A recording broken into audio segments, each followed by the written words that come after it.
દેવું ઉતારવા પતિએ જ પત્નીની કારની કરી ચોરી, પોલીસે ભાંડો ફોડીને કરી ધરપકડ। સુરતના ઉધના વિસ્તારમાં અજીબોગરીબ કિસ્સો સામે આવ્યો છે। ઉધના પોલીસ ચોપડે નોંધાયેલ કાર ચોરીના ગુનામાં મહિલા પતિ દ્વારા જ કાર ચોરી કરાવવામાં આવી હોવાનો ઘટસ્ફોટ થયો છે। ઉધના પોલીસ મથકેથી મળતી જાણકારી અનુસાર ઉધના પોલીસ મથક હદ વિસ્તારમાં રહેતા કંચનબેન રાજપૂત દ્વારા ઉધના પોલીસ મથકમાં કાર ચોરીની ફરિયાદ નોંધાવવામાં આવી હતી।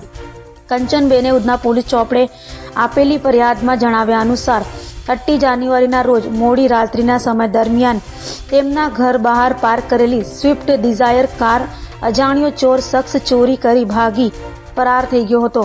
કંચનબેનની ફરિયાદના આધારે ઉધના પોલીસ દ્વારા ગુનો નોંધી તપાસ હાથ ધરવામાં આવી હતી। ઉધના પોલીસે સોસાયટીની આસપાસ લાગેલા સીસીટીવી ફૂટેજ અને ટેકનિકલ સર્વેલન્સ આધારે ગુનાનો ભેદ ઉકેલી કાઢવા કમર કસી હતી।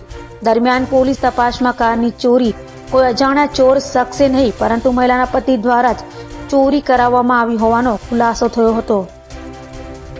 અને ત્યારબાદ 22મી જાન્યુઆરીના દિવસે રામ મંદિર અને 26 જાન્યુઆરી આ રાષ્ટ્રીય તહેવારો નિમિત્તે મહેરબાન સીપી સાહેબ, જોઈન્ટ પોલીસ કમિશનર બાબાન સમીર સાહેબ અને ડીસીપી ગઢવી સાહેબ દ્વારા મળેલી સૂચનાના આધારે સી ડિવિઝન વિસ્તારના પોલીસ સ્ટેશનોમાં ડી સ્ટાફ અને અન્ય સ્ટાફ મારફતે શકમંદ વાહનો, શકમંદ ઇસમો અને શકમંદ જગ્યાઓ ચેક કરવાની કાર્યવાહી ચાલુમાં છે।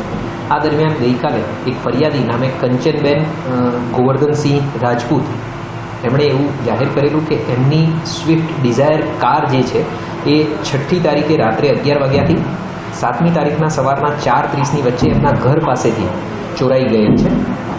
આ માહિતી મળતા તાત્કાલિક ડી સ્ટાફ ઉધના પોલીસ સ્ટેશનના અધિકારીઓ એક્ટિવ થયા અને સીસીટીવી તથા અન્ય સર્વેલન્સના સાધનોની મદદથી અને ખાનગી બાતમીદારો મારફતે આ ચોરી બાબતે માહિતી મેળવવાનું શરૂ કરેલ।